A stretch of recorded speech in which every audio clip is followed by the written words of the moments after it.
Setelah membahas KC, ada juga yang namanya KP. KP itu adalah tetapan kesetimbangan tekanan parsial. Nah, ini dari kata-kata tekanan parsial ya, parsial itu berarti P.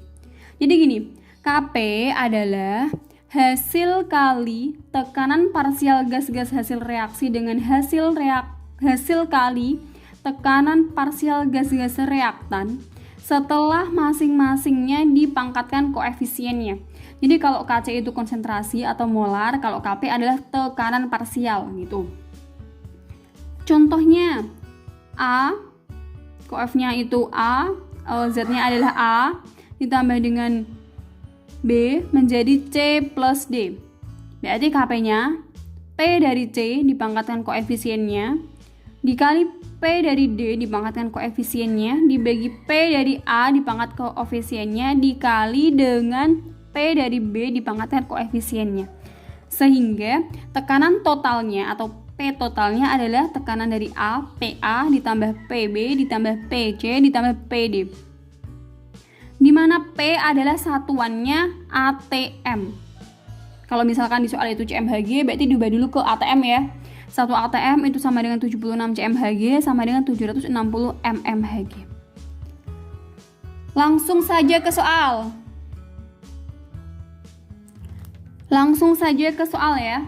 Pada suhu tertentu terjadi reaksi kesetimbangan berikut. Jika mula-mula dipanaskan 0,6 mol gas N2 dan 2 mol gas H2 pada tekanan 3,2 atm, maka pada keadaan setimbang akan terbentuk gas N2 sebanyak 0,1 mol. Harga KP adalah, ini berarti kita tentukan dulu yang setimbangnya dari semua spesinya. Kita tulis N2 fasenya gas plus 3H2 fasenya juga gas menjadi 2NH3 yang fasenya juga gas. Mula-mula reaksi setimbang.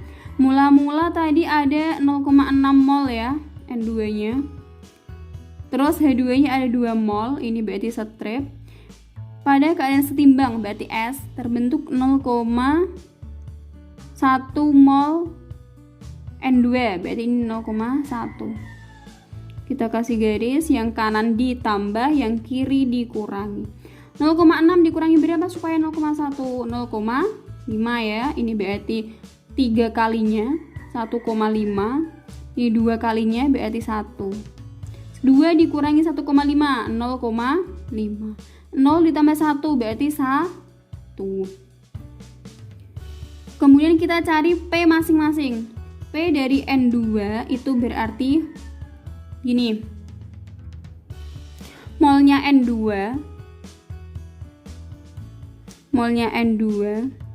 per mol total dikali dengan P total.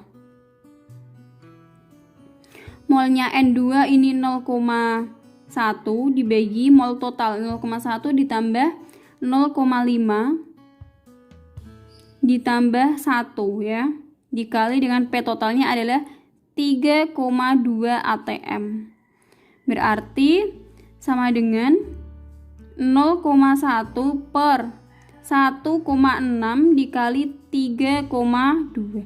3,2 dibagi 1,6 itu bisa dicoret ya, jadinya 2, berarti 0,2 atm. Terus P dari H2 berarti molnya H2 0,5 dibagi dengan 1,6 dikali 3,2. Coret-coret jadinya 2, berarti sama dengan 1 mol. Terus mol dari P dari NH3. P dari NH3 ini 1 dibagi 1,6 dikali 3,2 ya. 3,2 dibagi 2 dibagi 1,6 itu 2. 2 kali 1 berarti 2 mol. Kemudian kita cari KP-nya. KP itu berarti P dari NH3 dipangkatkan koefisiennya 2 dibagi P dari N2 dikali P dari H2 dipangkatkan koefisiennya 3. P dari NH3 tadi berapa? 2 ya. Pangkatkan 2 dibagi P dari N2 0,2 dikali P dari H2 1 pangkat 3 berarti 4 dibagi 0,2. 4 dibagi 0,2 berarti 4 dibagi 0,2 itu sama dengan 4 dibagi 2 dikali 10 pangkat min 1. 4 dibagi 2, 2. 10 pangkat min 1 naik jadinya 10. Berarti 20. Gitu. Contoh lain, pada suhu 27 derajat Celcius dalam ruangan dengan volume tertentu dan tekanan 1 atm, terdapat gas N2O4 yang terurai menjadi gas NO2. Pada keadaan setimbang, terdapat 20% NO2. Kalau ini 20%, berarti ini 80% gitu ya.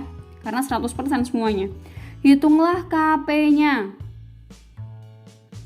Kalau mau mencari KP, berarti harus tahu P dari masing-masing Z-nya. Kita cari dulu P dari NO2 dulu. P dari NO2 itu berarti sama dengan NO2-nya ini 20 ya, dibagi semuanya total itu 100. Dikali ATM totalnya. ATM totalnya tadi 1 ya. Dikali 1. Berarti sama dengan 2/10.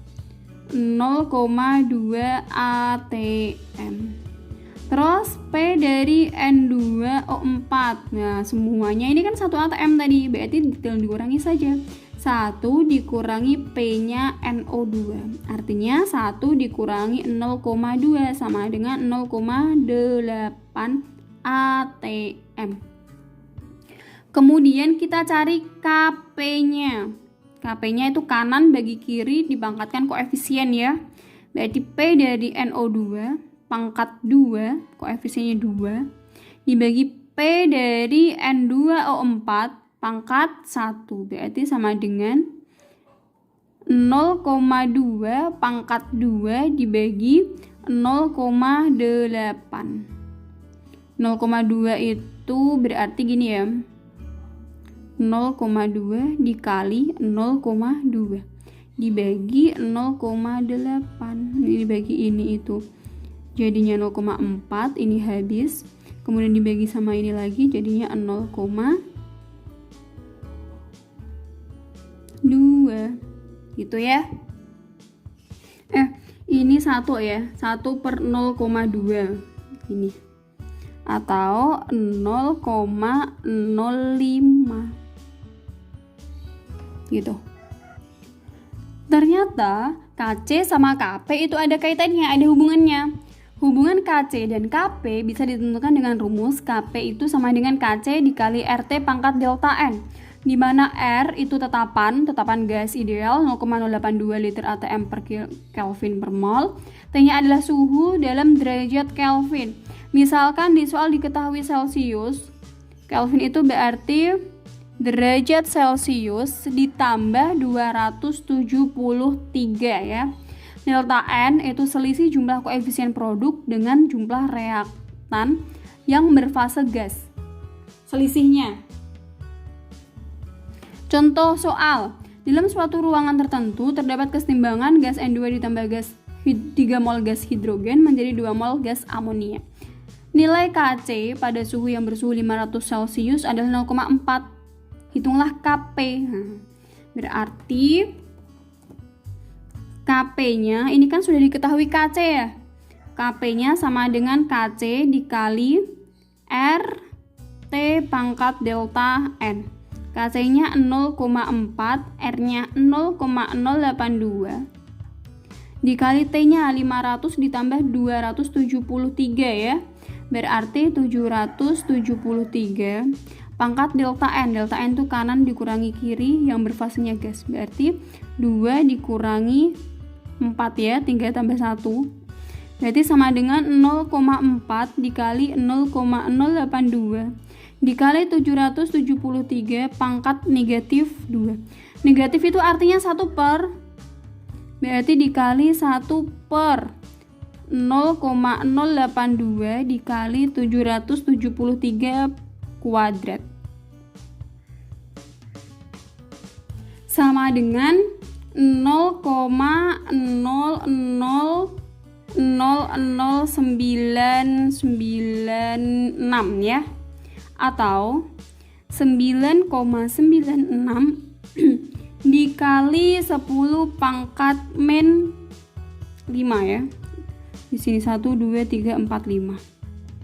Gitu caranya.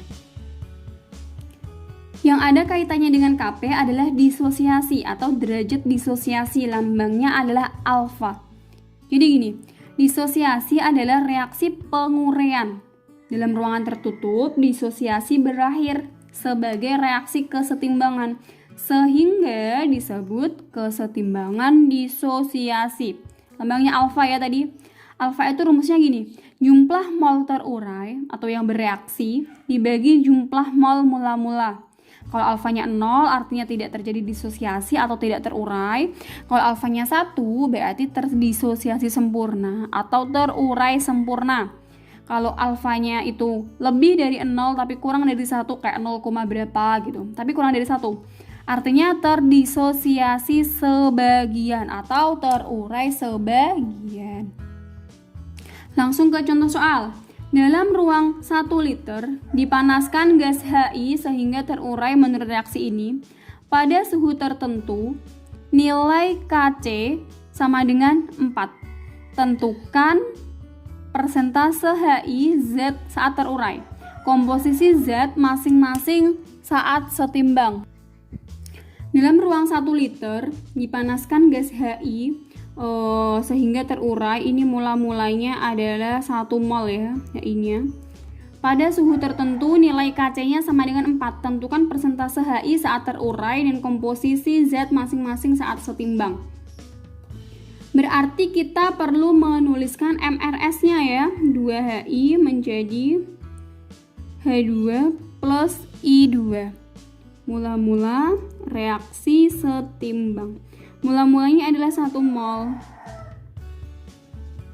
Ini berarti strip-strip, ini ditambah, ini dikurangi. Kita kan nggak tahu yang bereaksi itu berapa, kita tulis aja alfa. Berarti setimbangnya 1 dikurangi alfa mol. HI-nya berarti setengah alfa, karena ini koefnya 1, ini juga setengah alfa. Kalau sudah ketemu, berarti kita langsung cari saja Kc-nya. Kc sama dengan konsentrasi H2 dikali konsentrasi I2 dibagi konsentrasi HI pangkat 2. Berarti konsentrasi H2-nya adalah setengah alfa dikali setengah alfa dibagi HI-nya itu 1 dikurangi alfa kuadrat ya. Ini sama dengan Kc-nya sama dengan 4. Berarti di sini tulis 4. 4 itu sama dengan 2 kuadrat ya. 2 kuadrat sama dengan setengah, ini bisa juga ditulis kuadrat, dibagi 1 min alfa kuadrat. Semuanya ada kuadratnya, berarti boleh kita hilangi. 2 sama dengan setengah dibagi 1 min alfa.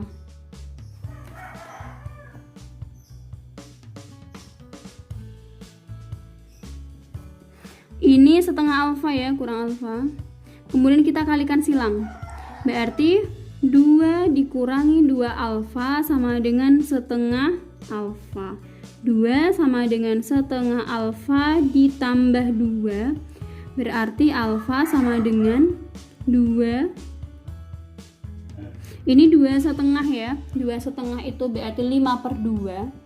5/2 itu berarti kalau dikali jadinya 2/5. Berarti alfanya kita ketemu 4/5.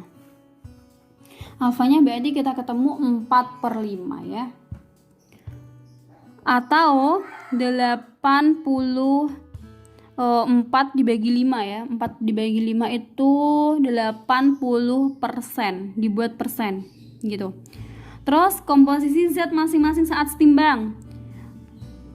HI tadi berarti 1 dikurangi alfa, artinya 1 dikurangi 4/5. 1/5, berarti 1/5.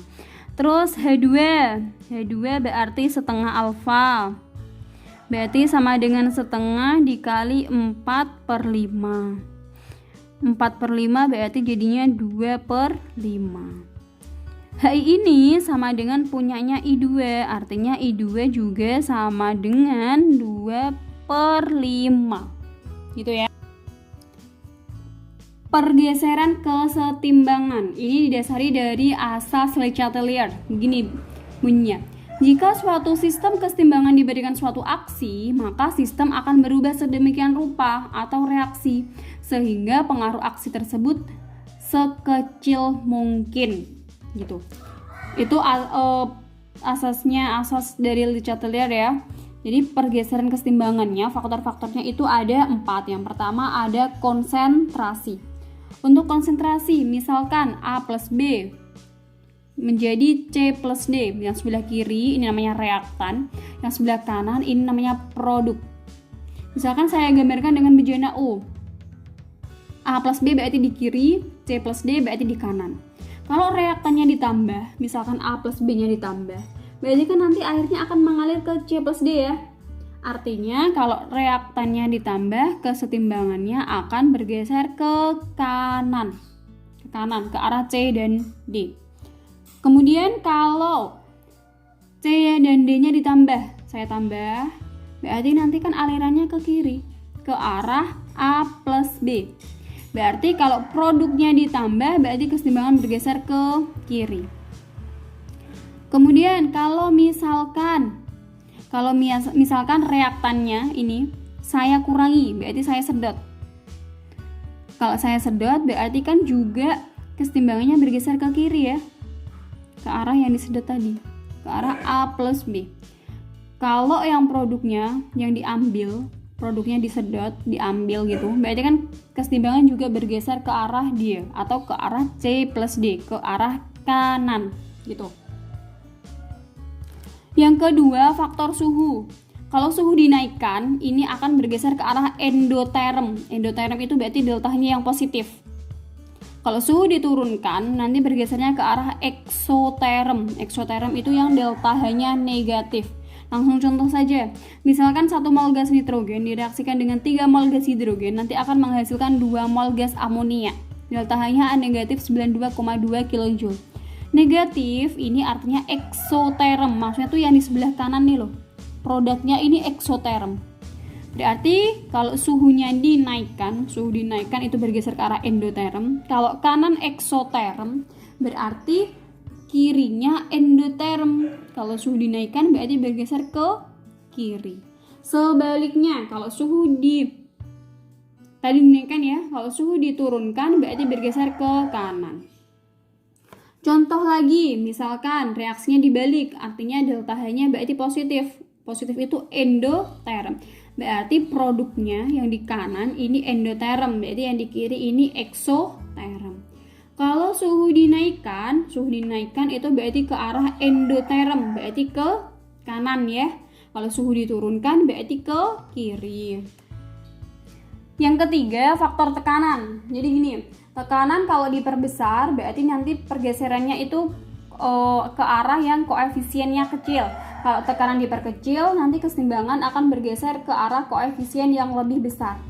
Dan perlu diingat, perlu dicatat juga ya, koefisien yang dihitung itu hanya yang berfase gas dan aqueous, G sama Aki. Contohnya, N2O4 berubah menjadi 2 mol NO2. Kita lihat fasenya, ini semuanya gas ya, berarti semuanya diperhitungkan. Koefisiennya kita bandingkan, 1 dibanding 2.